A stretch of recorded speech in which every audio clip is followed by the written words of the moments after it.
And then, well, also, I want to talk on almost an alternate universe. You ended up doing Taskmaster. Which, and doing very well on Taskmaster and being very memorable. So there's a couple of bits I'm never going to forget on Task. Sometimes you kind of watch a whole series of Taskmaster and then a couple of years later you can't really think of anything that was in it. I can think of one thing that was very much in it. Did it make you nostalgic? It did. Well, I've got one. If they were both out, that would have made me very angry. Was that a tough decision to do? Because to get my bollocks out. To get your bollocks out. To do Taskmaster because you bumped into Richard Osman, who came in again from last week. He left something in the dressing room and came in from last week. Yeah. And he was also, he was like, because you work in comedy, but it usually is stand-ups doing the main series, and Richard Osman is obviously not a stand-up, and have never, as you say, never been a stand-up. Yeah. Was that a tough decision to take that, take that leap? You're doing Shakespeare, and you're doing serious plays and serious stuff on TV, and then you're going to take a chance and do Taskmaster. Definitely, because, as I say, I've never been a stand-up. I've always had material to hide behind and a mask or a character to hide behind, and never had to really... I'd always said no to things that felt like it's a pressure to sit there on a panel and say something funny now. But I'd always loved Taskmaster, and I'd always, watching it, thought, I'd probably do that one. Yeah. Because I think the secret is you don't necessarily try to be funny, you just try to have fun, and the rest of it just takes care of itself. But series 19, I'd long since thought, he's never going to ask me. And then when he did ask me, I did have a moment of, oh fuck, is this scary? Is this too scary actually? And then I spoke to Bridget Christie, and she said, fear is a really stupid reason to say no to something that you might really love. Yeah. So I said yes. And she was wrong. It was a fucking anxiety nightmare that's still ongoing to this day. It was fun. The other bit that's really memorable, and I just watched it again today, and what's interesting is the task is eat a yogurt and then a blank word, and then we don't know what's going to follow, and you have to put least or most, and you were the only one who put least. Everyone else put most, and then it's the least. But what you have to remember is that, as far as I know, there's at least 2 who've put least.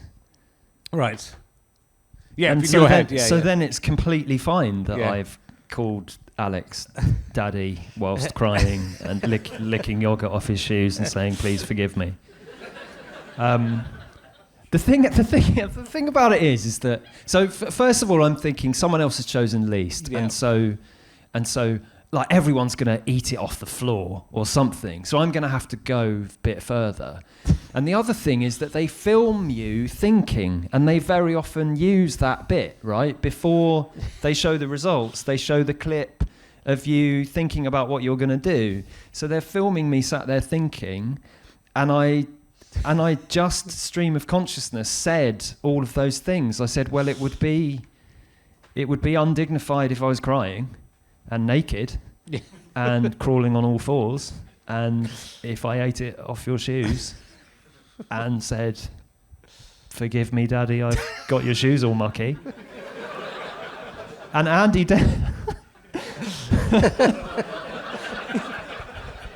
Devonshire, the director, from behind the camera goes, do you want to write that down?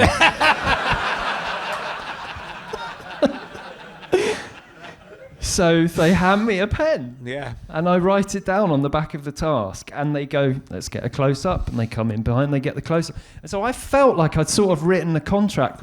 That's the weird thing is you sort of, or I at least, sort of forgot that it is up to me. I sort of felt like, what have they made me do? And oh my God! I mean, and the other thing about that is they told me afterwards that from the back,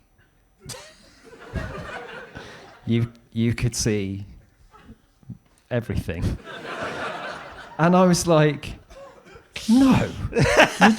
You see, like when I walk in, you see I'm wearing boxer trunks. Nothing could possibly slip out. And he went, it's not that it slipped out. It's that the material, it was a sunny day and the material was effectively gauze. So I'm on all fours licking yogurt off Alex's shoes, just giving you the full breakfast buffet.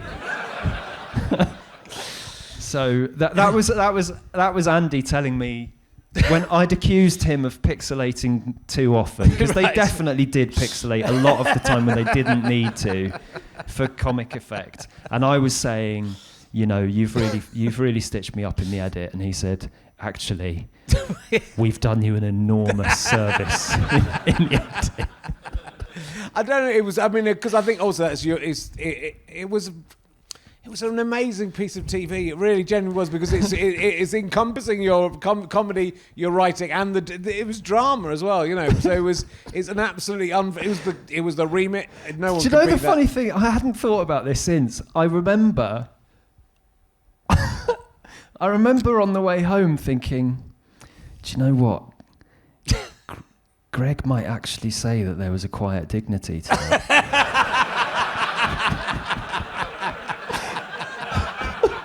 I genuinely had that thought, like, fuck, because I had done it sort of, I'd like had to walk it. I'd also made it a rich.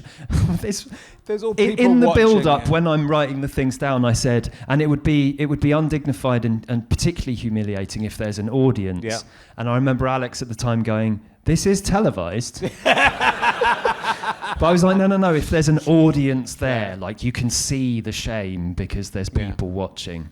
And then when I did it, afterwards I had the thought, maybe that sort of sense of a congregation and that this is almost like a pseudo-religious cult, maybe that actually made it dignified. And I'm not going to get the full 5 points. If only I'd put most dignity, I would have won. yeah, exactly.